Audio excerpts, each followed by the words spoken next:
and greetings again to all the viewers and listeners of this episode of All Things Faith Walk. I want to tell you thanks for showing up again if this is a repeat for you, or for joining us if this is your first time. This is All Things Faith Walk, the place where we talk about the Word of God in practical, meaningful terms so that you and I can take them and walk them out in our daily lives. So, as usual, I'm super excited to be here again to do another episode on this wonderful podcast.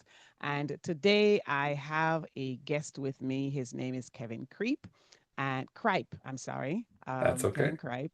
And what we're going to do today is really the whole podcast is an introduction to who he is. And I think he does something that is super unique. Children and the teenagers are really important to me because they are our pipeline for what happens next in the next generation. What we pour into them is what we get later on. So, for those of you who know me, my background is child psychology. I've done youth ministry for over 30 years. So, children and teens are super important to me. And Kevin does something that I think is very, very unique. He's not the only one that's doing it, but it's meaningful. And I want you to learn about that a little bit today. So, welcome, Kevin, to All Things Faith Walk. It's so good to have you here. How are you doing today? I'm doing well. I'm excited, and I thank you for having me on the show. Absolutely, absolutely. So, I want to know a little bit about different things about your life, and also to share that with the audience. And first, I want to tap into your faith a little bit. I'll tap into your faith. When I spoke with you, I'm just going to go right in because again, this will unfold who Kevin is. When I spoke with you, you mentioned that in these days there are a lot of angry Christians, and you also mentioned that you question some things and you're not afraid to question things. So, in your observation, what do you think is driving the shift in the unrest among believers, that the anger that you're observing? What do you think is the shift? What do you think is causing that? Is it we're not connected in faith as enough? We're not praying. We're going to church. We're not believing. What do you think is happening to the church? I think there are a couple things that are going wrong, and one is that people are more interested in the temporal than they are the eternal. I think C.S. Lewis said, roughly paraphrasing, the people who do the most for this world are the people who are focused the most on the next.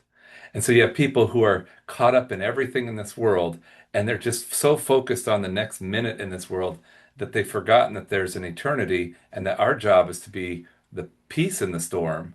It's not to be the storm itself. Yeah. Um, and and so, but I think the second thing is just an addiction. There's no other way to say it, an addiction to social media. And what's going on with social media and the algorithm that they're plugging into you and dragging you down, um, it's designed to make you angry. And when the powers that be make have you angry, they're going to take advantage. They're going to take your money. They're going to leave you eventually because you're going to run out of money. And it's just that like I got my son. Oh, here's my cell phone. I better see what's happening right now because I'm talking to you. And oh, I got to go to church. I got to look at my cell phone. Oh, I got to be in school. Got to look at my cell phone. Got to yeah. And so that it's the addiction that they have created, and it's worse than a drug or equal to heroin. And you see the young people whose parents just stare at the cell phone, and the young people start to, and so those two things, which is sort of a loss, an absence of focus on what things that matter for eternity, and on just this a complete addiction to social media, I think are pulling people away from the love of Jesus. I mean, I just My really God. think I think it's not there's obviously politics involved, but I think at the core of it, I think that's what's going wrong. What an answer. What an answer. So basically, we are not living, when I say we in general, we are not living as believers as if we're sojourners. Yeah, We are not living like we're passing through as we are told in scripture to do. I'll give you an example. I retired from teaching in California, and I moved to Boquete, Panama. And I go to church on Sunday, so there's a little church in Boquete, Panama, and I want to go there. And when I got to the church, there's a sign, a little handmade sign said, I run a school for the native children, Indian children, the Ngabi children, and I need help. And message me, send me an email if you need help. So I looked at it and I've run a chess program. I'll tell you about it more later. And I emailed the guy and I said, I will come, I'll do a chess program for you. I'll do it for free. I'll get all the supplies for free. I'll do everything for free. And we'll get, I'm telling you, your students will be good enough to compete in tournaments that may change their life because I've seen that happen. And the next day I got an email and this guy was a greeter at the church. Hmm. And he said, I looked at your Facebook page. You don't like the political candidate I like. I don't want your help. Woo! So now I will tell you that in since my first foray into that church, there's been a lot of changes, and that person has particularly left, and there's been a much better spirit about the place. But I just ended up going to the Catholic church. I'm not Catholic, not going to be Catholic, but I attended this Catholic church with about 30 or 40 really good people who were very different politically, all over the spectrum politically. But when it came time to help people, when there were children who needed shoes, during COVID, when there were people who needed food, Hmm. everybody just came together and said, "We're focused on helping someone. We're these political differences. Yeah, we can go to lunch and we can talk about them, but they don't matter one iota compared to helping your neighbor." But And the question is, what does your political affiliation have to do with serving in ministry, with loving one? What does it have to do with that? We're now too locked down to earthly matters and not looking beyond what's happening in front of our eyes. right, and that has been when you go back to social media and its effect, it's a blinding of people and it's a getting people to focus on that 2 second TikTok video Hmm. on, oh man, there's someone out there, there's an other. It could be someone who's different in color, someone who looks different, thinks has a different view. I don't like that person. And it's getting us to dislike our neighbor when we're told to love our neighbor. And that admonition is not just people like us, it's people different than us, even people who are mean to us. We're supposed to be good to people Yes, and to love yes, people. And if yes. we're failing to do that, we're failing in the basic mission that we were sent here for. And so, I will. One of the things, my impact, I had a dad who was a licensed minister, not an active minister all the time, but he preached it's the gospel mission sometime, and a mom who was a very devout Christian. And I was not a good student. I was always in trouble. I was a troublemaker. Hmm. And I remember one time in second grade, um, I thought for some reason it would be a good idea to throw rocks at recess at a blind girl who happened to be in our class. And okay, so that's a terrible, horrible thing to do. So the principal called my mom from her classroom at a different school, had her come down, called my dad, who was teaching at the junior college, teaching chemistry. Like I'm sitting in the office, my parents walk in, and I know probably this isn't going to go well for me, right? Because they were strict, loving, conservative Hmm. people. They heard what I did, and Hmm. I'm just saying it was bad for me. They were never going to have that happen again in my life, and there were consequences and anger and consequences and anger. But the most important thing that they did was that they lived a life that loved and cared about people. Yeah, So that as yeah. I looked at it as a little dumb 8 year old who had done a terrible thing, I could see, yes, they're mad, but what they do in their life is they care about everyone. They care about the Bottom poor. line, When bottom my line. mom retired from teaching early, she retired to go help the unhoused and the drug abusers. And she spent the basically all her life until she was almost 90 working with people who are drug addicts and people who were unhoused Hmm. and all Hmm. those problems. She saw a whole bunch of stuff. She had memorized large sections of the Bible. And her favorite thing was to have you come and listen to all the Bible that you knew, and we'd call it listening to the verses. And that's important. Know the Bible, read the Bible. Okay, I'm for that. But if she hadn't walked the walk, Right, a lot of people carry right, a Bible around and spout a verse. right. But if you're not out there actively doing Hmm. something, Hmm. that counts against. I mean, people look at it and go, "That's just a hypocrite," right? They carry the Bible around, they talk about all these things, but they don't care about the people who live next door to them. Hmm. They Hmm. don't care about that person. And So, so so, so the consistency, I had consistency growing up with parents who loved me, loved Jesus, loved God, but put in practice um, loving your neighbor. And they did Right. that constantly. And Right. that was really important Right. for my Right. development. So going back to the question, um, we as believers need to be sensitive to the many, many stimuli and the many, many messages that are out there, and even the busyness of our schedules to overwhelm us, that is intentionally created to overwhelm us. You talk about the algorithms. You look at one thing one time, and now YouTube starts feeding it to you. They're even asking you if you like it, if you're interested in it, so that it can strengthen the algorithm.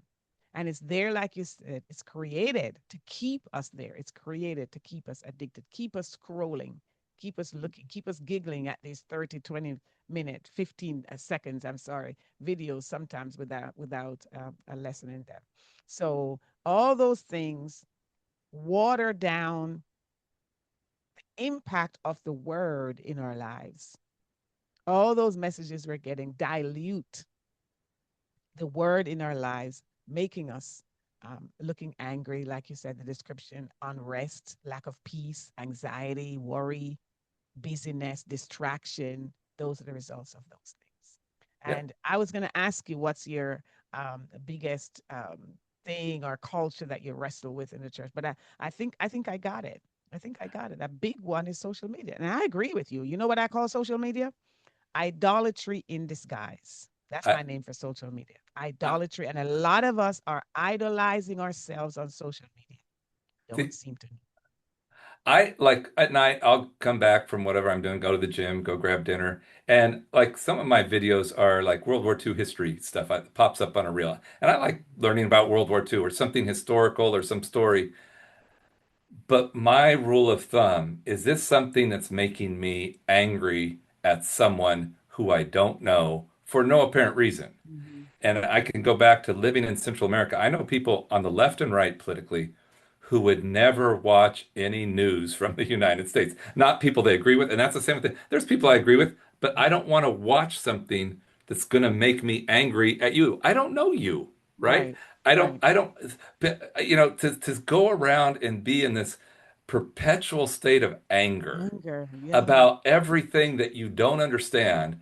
And So oh, unhealthy. I It's so saw this, unhealthy. and Yeah. it's if you go back to children, raising children in an environment that is nothing but angry and cynicism is a horrible thing to do to children, Mm-hmm. and it's going to bring up children who are a mess morally.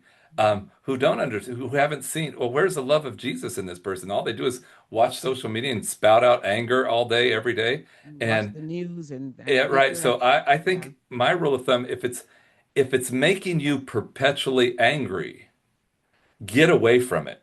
Mm-hmm. It is Mm-hmm. just an idol. It's something Mm-hmm. that is destroying you Mm-hmm. psychologically, and that is a strong term, but I think it's an accurate term. It is, and it's destroying you spiritually as well, Right. emotionally, psychologically, and even socially, relationally, because you're angry at this political position, or you're angry at a decision that was made by leaders of the country or your church or whatever the source is, that spills over into how you relate to other people in your circle, in your family, at work, and it impairs your relationship as well. So there's no good in anger. That's why the scripture admonishes us to manage our emotions, manage Right. anger, be he angry and sin not. We're Don't to let be, it get into your vocabulary. Don't let it get into your tone of voice. Don't let it get into how you see people. Don't let it get into how you treat people. That's when we begin to sin. When it begins to change our behavior. Anger is an emotion. And the right. Father gave us all these emotions. He has these emotions, but it's what we do with these emotions that matter, and what we feed our spirit with. Let's talk about the eye gate, the ear gate. Those things feed our spirit. And like you're saying, the social media things, that's what's going to build to that crescendo of anger. And as believers, we want to put the right things before our eyes and put the right things in our ear gate. Yep. Right. I just, you see so many people. And this is a quick story. My mom had cancer, and I was coming back from Central America to take care of my mom. And And so at night I'd get to go to the gym. And so I was sitting in a hot tub in a jacuzzi at the gym, and this big guy comes in, sits down next to me, and I'm not making this up. His first words to me, and he's screaming at me, right? Mm, This big guy. He goes, "Aren't you just mad as bleep about everything?" mm, Literally screaming. And again, the only thing I could say was, "Well, no, I'm not, but I live in Panama." And his whole face changed. Like there's a place on this earth where people just don't live in anger all the time.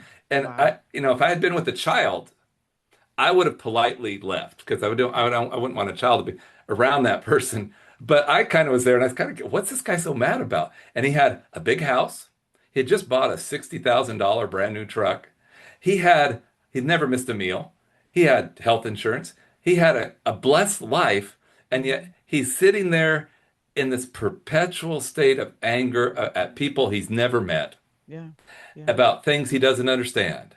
Hmm. And as Christians, like I said, we're not supposed to be the storm. We're Yeah. supposed to be, the church is supposed to, people are supposed to come and go, this is, Mhm. I'm in the calm here. Yeah. This is Yeah. where I'm supposed to Yeah. be. Yeah. If your church is the storm, nobody Yep. wants to come. That's just like being Come like on. the rest of the Come world. on. Come I on. can go experience that over at the bar, Exactly. or I can I can experience, get that if you're, outside. right, Exactly. Yes, be the exactly. peace, show your peace in the storm, and people are drawn to that. Amen. And so it's just that somewhere in the US, and I think in churches too, sadly, there is this sort of spirit of anger and divisiveness about what?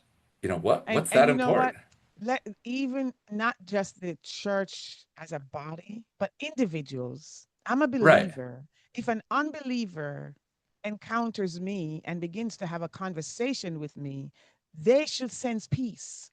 They right. should sense calmness. They should sense love. They should sense rest, not anxiety. Let the world be anxious. We should not be anxious. Now, John 16:33 says, I have told you these things. This is after Jesus had spoken into his disciples and apostles heavily before he was crucified. I have told you these things so that in me you may have peace. In me you may have peace. In Jesus you may have peace.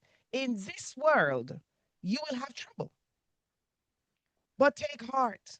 I have overcome the world. So, no matter what is going on in the world, if we stay anchored in Christ, the church should have peace.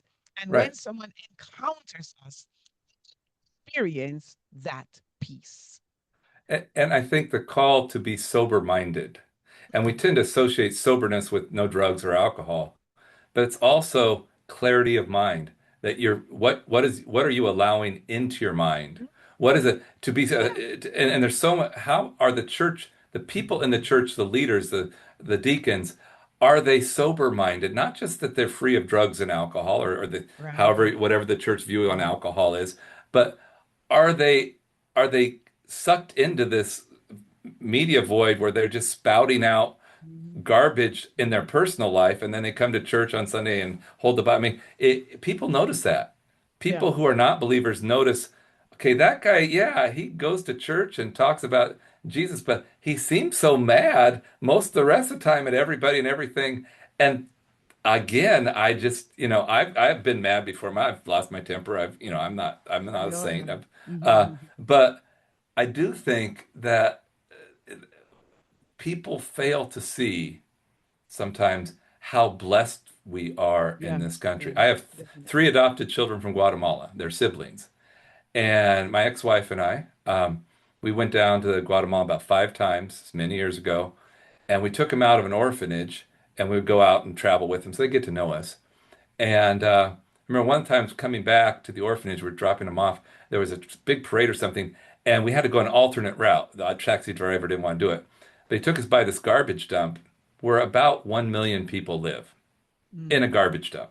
Mm. And that's where they were going to be should they not, if they had they not Right. been adopted. Yeah. Right. And I Yeah. think they have that realization, even on their bad days here, we have so much of a blessed life here, and that failure to appreciate the blessings, the Mhm. failure to say thank you, to show appreciation. I can look at my life and I can complain with the best of them, right? I can go, it's, why is this? Blah, blah, I'm not, but I haven't missed a meal in my life, right? Mhm. And too much is given, much is expected. Amen. And Amen. I'm supposed to show and reflect the thankfulness of being blessed.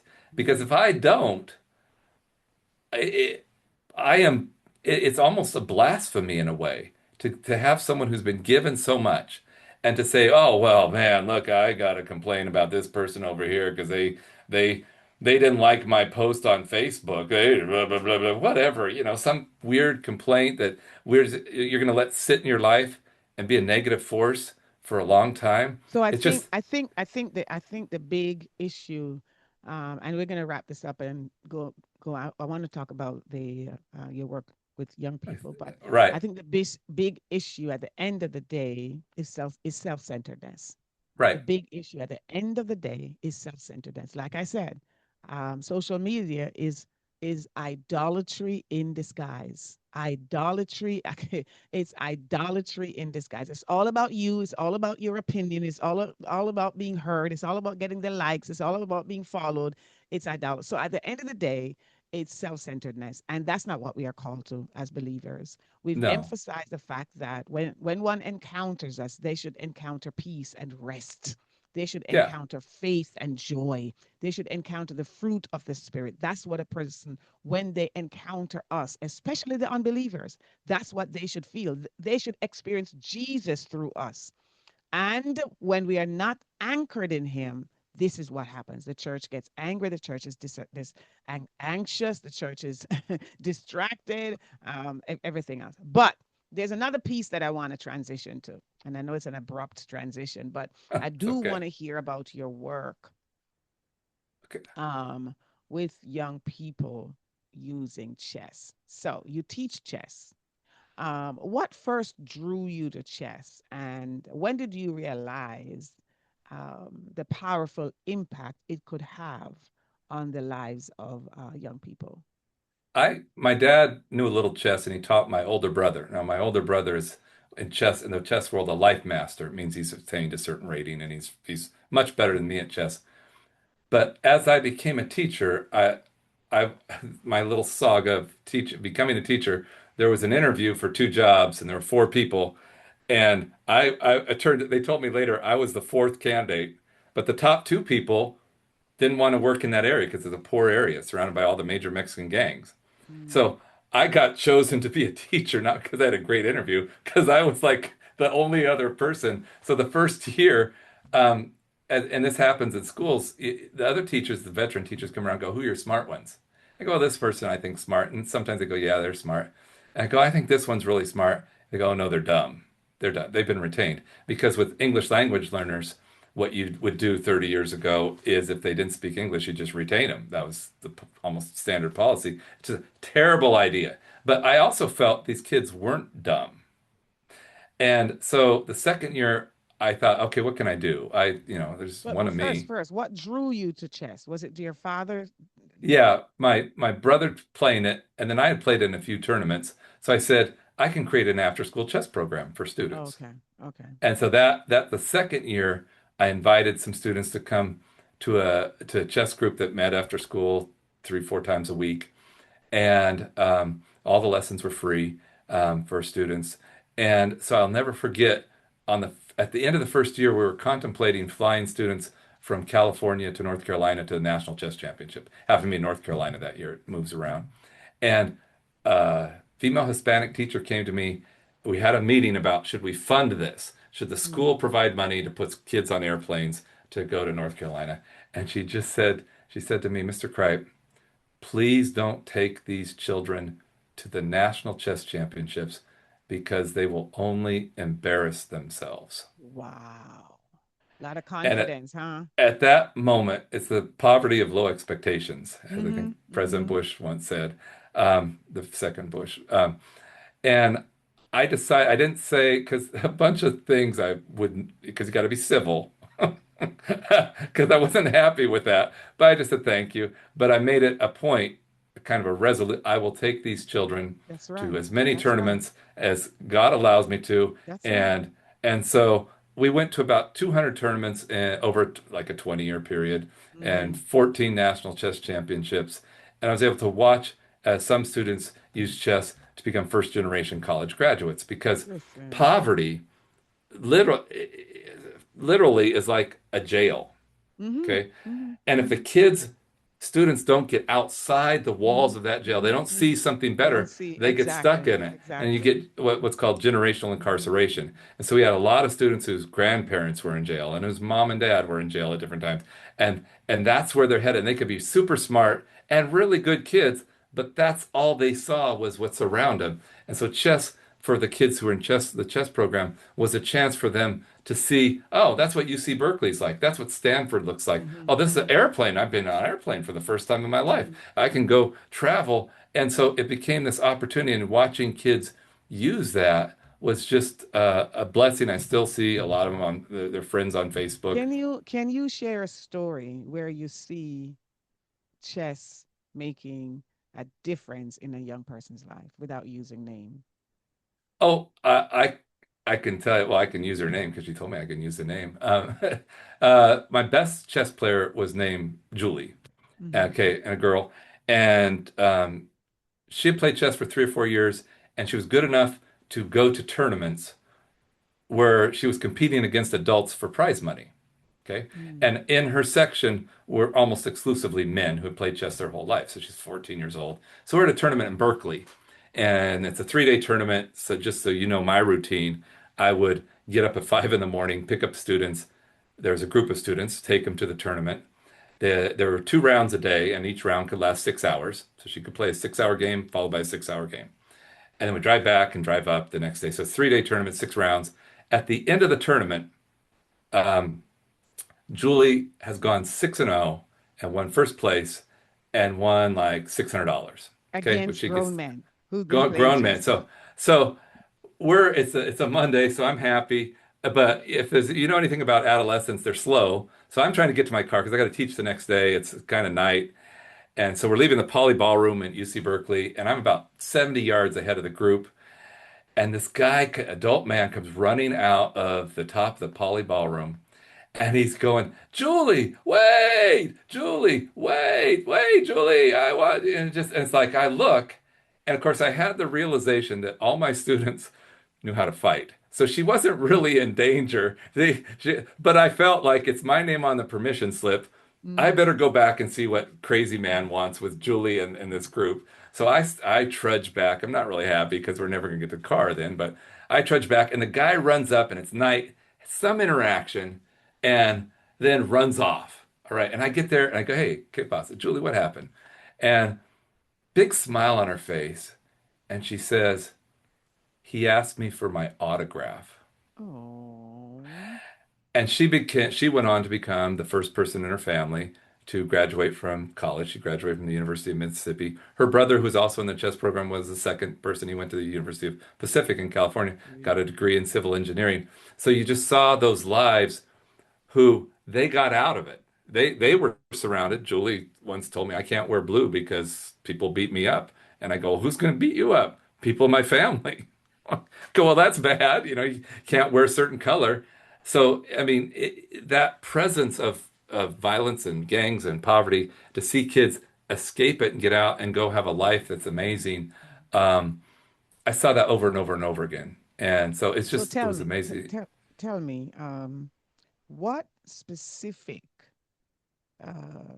life skills or discipline, unique life skills or discipline, do they learn from playing chess? For example, I work with a program, I write grants for a program, an organization, I'm sorry, that uses soccer to divert um, young people, especially Latino young people, because soccer is so important to them, to divert them from gang violence. And they learn to handle success and failure with dignity, team, discipline, leadership, all different. So, what are some of the life skills and virtues that one learns from playing chess? I, I'll get to that, but I also want to point out that all those things like soccer, chess, music, anything that a child does that they are working on keeps them from something else that could be bad. So the Correct. more opportunities schools and Hmm. school districts provide for their students, Hmm. especially young students, to be involved in something is keeping them from doing something else. Chess specifically is a game that's here to play chess. Okay, Okay. so you were frozen. I'm gonna have to cut that part out. Okay. Um, Well, I would tell students, we're not here to play chess. We're here to study chess to compete at national championships. And so there is going to be some work and study. And I am never going to come to your house, knock on your door, and ask your parents if you're studying chess. You mhm. have to take you have to Yeah, own yeah, yeah, your yeah. your work. And if you had students who are willing to own their improvement, they could do amazing things. And that is a skill that transitions to a lot of other areas. When you see discipline developed, I need to do this because it's right for me. I'm not going to blame someone else. Right. I have to take, if I lose, how do I say, It's losing, on you're going to you. find losing is not fun. Winning is more fun than losing. But I don't value you more Hmm. because I Right. appreciate your effort. I Right. appreciate how hard you're trying. And if you keep that discipline and work, you are going to succeed in life. Hmm. And Hmm. so it really is about, yes, there is calculation, there's learning how to evaluate things, and that's an important skill. Calculation skills are good in math. But I think the overall thing is the self-discipline it requires to be good at something. And when you learn that, you can do a lot of things because you understand what it takes to be good. If and so that's what I think for chess with me was the big thing. And you have to want to be good bad enough. You You have to you want it bad enough to discipline yourself to study chess, even when no one is assigning it to you. You schedule yourself to study chess on your own.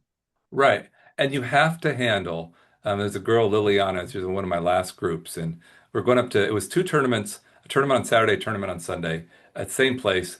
And she goes up to the tournament on Saturday, and she's won her first four games because there's shorter time controls. And um, she plays her last game. She's winning. She's going to get this big trophy, and she loses. And she comes out and she's just in tears, and she's sobbing. And then her mom is there, Maria. It's a great mom. Mom just puts her arms around her and says, "I love you," and just holds her. And about a half hour later, we're getting ready to go back home because we got to get up and drive the next day to the same place to the tournament. And I look at Maria and I go, this has been hard. I want just to be a positive for her. If Liliana doesn't want to come up tomorrow, just call me, let me know. We'll get it figured out. She goes, okay, I'll talk to her. But all she did was put her arms around the girl and love the girl. Hmm. And so the next day she comes up, and I'll send you the picture, but she wins first place. She goes 6-0. So the role of parenting, Yes. which is I accept you when you Mm, fail. mm, I put my arms around you because you're taking a risk. And we want children to learn to take risk. appropriate Yeah. risks. Yeah. Yeah. If we keep them so closed in that there's no hurt that can get them, there's Exactly. It nothing won't. Yeah. super successful that Yeah. can happen. So Yeah. she experienced a big hurt. She And saw the how to handle trophy. it She healthily. Yeah. and the mom just went, "Oh, I love you." And that message, when a child knows it's okay if I fail, I can keep going. C.S. Lewis again said, "We fail forward towards success." That's right. We we just each failure is guiding us in a Go certain forward. direction, but it is the role of adults. And we went to big tournaments with lots of adults, I say they're all your children, and the first rule is we love them no matter if they win or lose. And if you can't do that, don't go on the trip with us. In fact, Okay? our perception of failure sometimes is incorrect because if we look at failure as stepping stones more than dead ends, Right. we'll do a whole lot better. Failures teach us way more lessons than successes teach us. So It's why easy. avoid Yeah. them? It's easy to hold a trophy, man. It's fun to hold the first place trophy, but to go home and think about I had that. Now, what do I got to do to Right. get What can better? I change? What can I do Yeah, so differently? to me, watching all these kids struggle and go through things and come out on the other end. Liliana's now becoming a doctor at UC Merced and graduated top in her class from high school, and watching how all their lives are becoming these amazing lives is is really a testament to the fact that they decided when it's hard, I'm going to keep going. You keep going. And But they're also anyone at right. any age can learn that. Right. So I feel, my part is small in a sense, but I'm blessed to watch it. Mhm. And to the extent I could teach chess and take them to tournaments, I always felt like, because I spent a lot of money out of my own pocket to do it, but when I needed help, my parents helped me. But I had help from all ends of the political spectrum too. And I valued it and I learned to appreciate people. They might, whatever their political view was, we want to help. And I Mhm. like that. And I said, Mhm. okay, I can deal with that person. I might not agree with them on this or that issue of the day. Okay, we can disagree on things, but they're into helping the community. And so that understanding of I can go be a help, even if it's me donating a half hour of time on a Saturday, I can go do that. I can do something to pitch in to make that person allow that person to do their thing better. And that attitude really is a wonderful thing to be around. Yeah, and we do. I do want to, for what it's worth, add my thank you to the difference you've made in the next generation.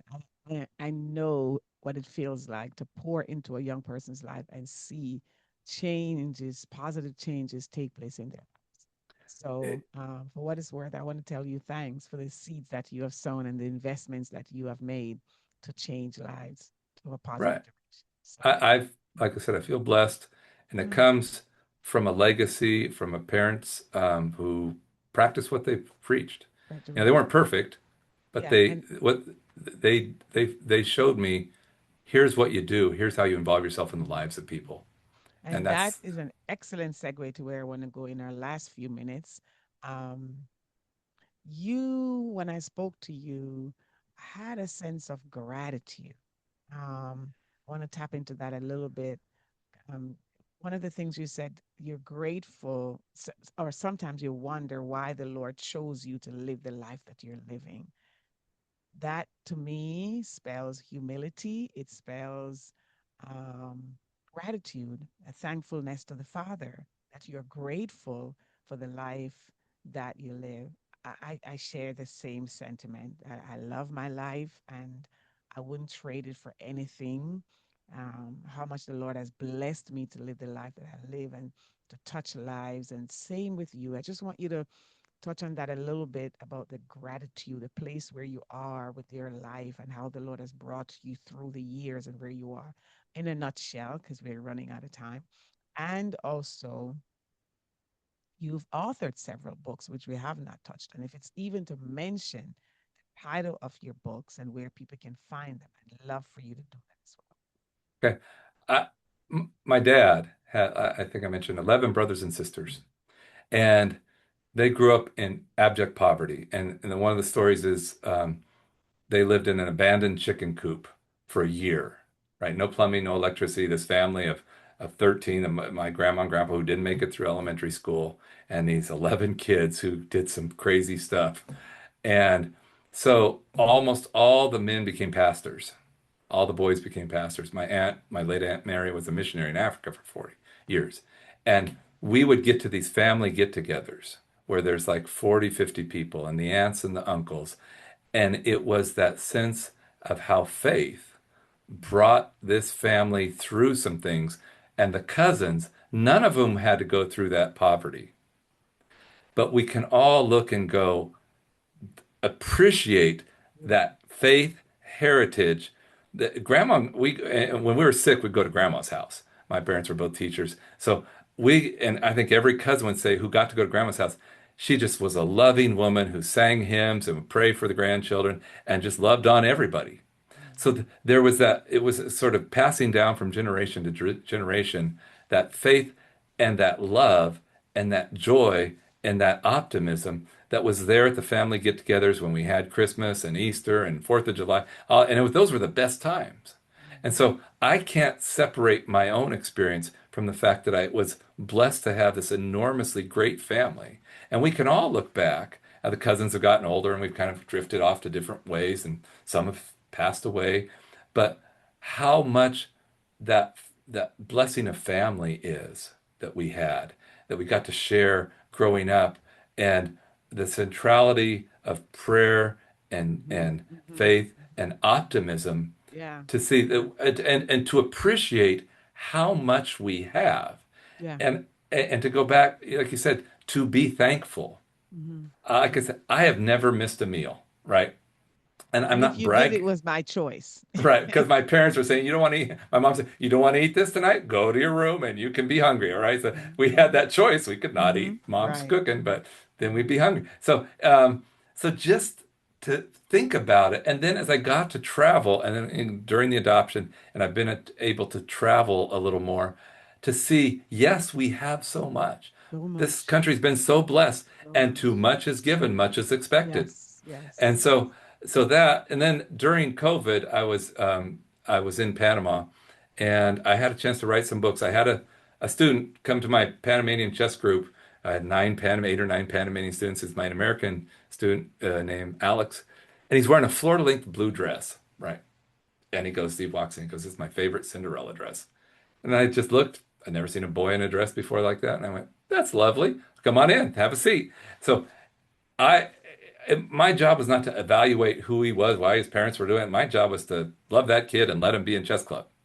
And I just always felt my job is to love the kids who are in my room, who are in my group that I can have an impact on, what they look like, who they are, what they care about. It's not, I'm just going to care about them.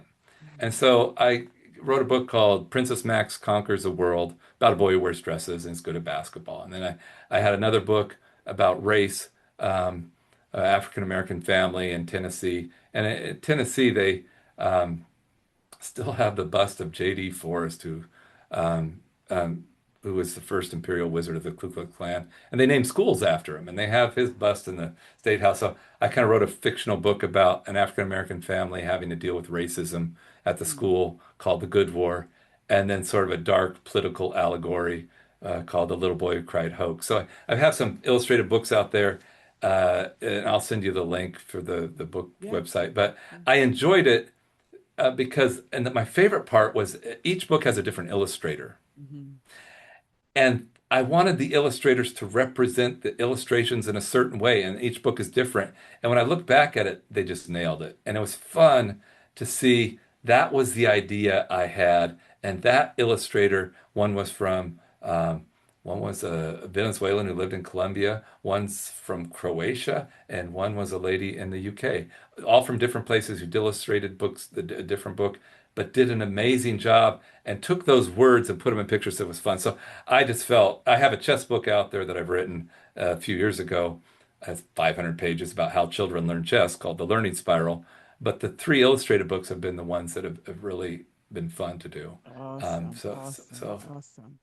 Well, we are just out of time. We could talk for much longer, we could. but I will put the link to where you can find his books in the notes when I post the recording. And Kevin, again, I want to tell you thanks for your meaningful work. I've worked with low income individuals, and I know poverty is a prison, it's a mindset.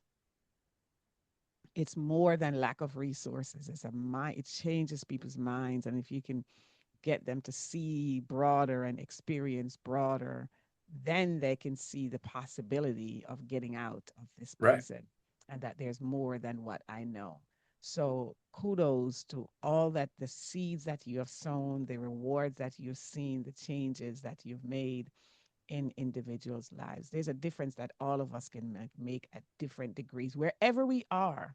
And you've Right. said it multiple times, to whom much is given, much is required. We in the United States of America, no matter what is going on and who is doing what, have been given a whole lot, which means a whole lot is required of us. So, Kevin, I Yes. want to tell you thanks so much for spending your time to be here to have this discussion with us. I pray somebody is inspired and encouraged. If you have time, go serve. If you're serving, serve more. If you're not serving, start serving. If you're walking in anxiety and anger and unrest by just looking at what's going on around us and listening to all different kind of news and social media trash, pardon me for using such a harsh word, stop and filter what comes into your eye gate and your ear gate. The peace of Almighty God is ours. And we, as light and salt of the earth, should be so. So when someone experiences us, encounters us, interacts with us, that's what they experience. Yeah. This is another episode of All Things Faith Walk. Again, thank you for being here as a listener or viewer. My name is Rosemary Downer. You can find me at booksbyrosemary.com. That's my website. Of resources, books, journals, devotionals, leadership materials, Bible studies, therapeutic playing cards, workbooks. It's all there. I have 11 or 12, 13 pieces of materials there that you can benefit from.